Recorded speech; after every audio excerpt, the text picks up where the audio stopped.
तमोद प्रकरी शरणागतस्य हे मातृदेवी वरदे तव पाद पद्मे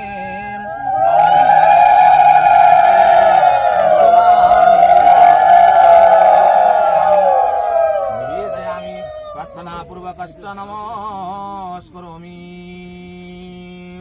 ओम भगवती मंगलादेवी नमो नमः।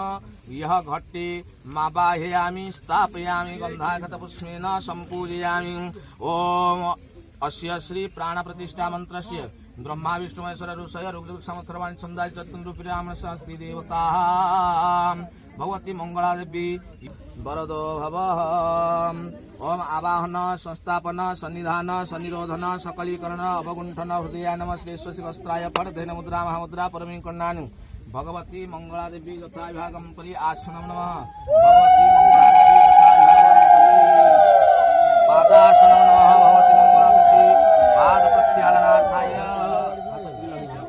पाद्ये नमः। श्री श्री स्वाहा मुखे आचमन्यम नमः। ओम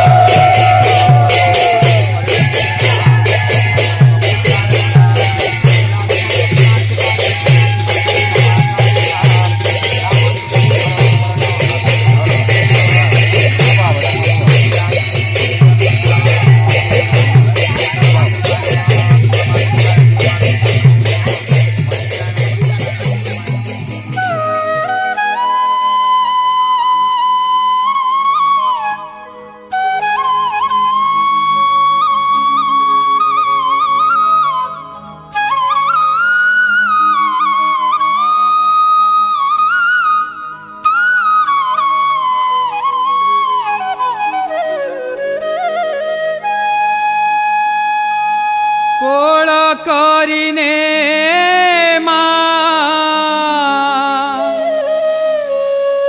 આકુળે ઢાકો